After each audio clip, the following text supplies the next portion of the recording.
Cadangan nikel kita ternyata kritis. Tulisan Dahlan Iskan di Liswe mengentak kesadaran saya. Ternyata nikel yang kita banggakan hanya berumur pendek. Setelah itu, bulan madu sukses hilirisasi nikel rasanya belum usai. Sudah muncul kehebohan baru. Cadangan bahan mentah nikel sudah kritis. Tinggal untuk 6 tahun, yakni untuk bahan baku yang kualitas baik. Atau tinggal 30 tahun untuk kualitas yang kurang baik. 6 tahun itu sangatlah pendek, hanya sekitar satu masa jabatan presiden atau kepala daerah. Begitu pendek ternyata jumlah cadangan nikel kita, atau begitu rakusnya pengadukannya.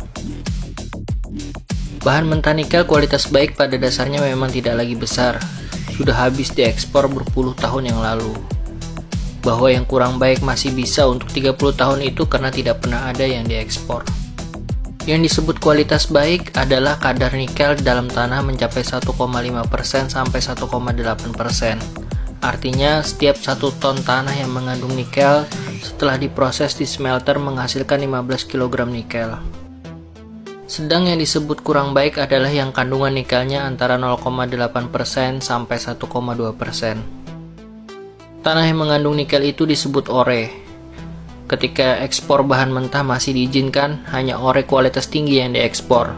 Bayangkan, kita pernah ekspor tanah besar-besaran. Kebiasaan lama ekspor ore kualitas tinggi itu rupanya sulit dihentikan, pun ketika jalan resmi ditutup. Mereka mencari jalan gelap, terbongkar, sampai 5 juta ton, setara dengan hampir 2000 tongkang. Kini menjadi jelas, bahan baku nikel sangat terbatas, pun bila disebut Indonesia adalah salah satu pemilik cadangan nikel terbesar di dunia. Sebagai orang yang tumbuh di masa banjir kap, saya bertanya dalam hati, apa yang akan terjadi di Sulawesi Tenggara 25 tahun lagi? Banjir kap adalah istilah untuk demam tebang hutan di Kalimantan Timur. Tahun 1970-an, semangat menebang kayu meranti mirip dengan demam nikel seperti sekarang.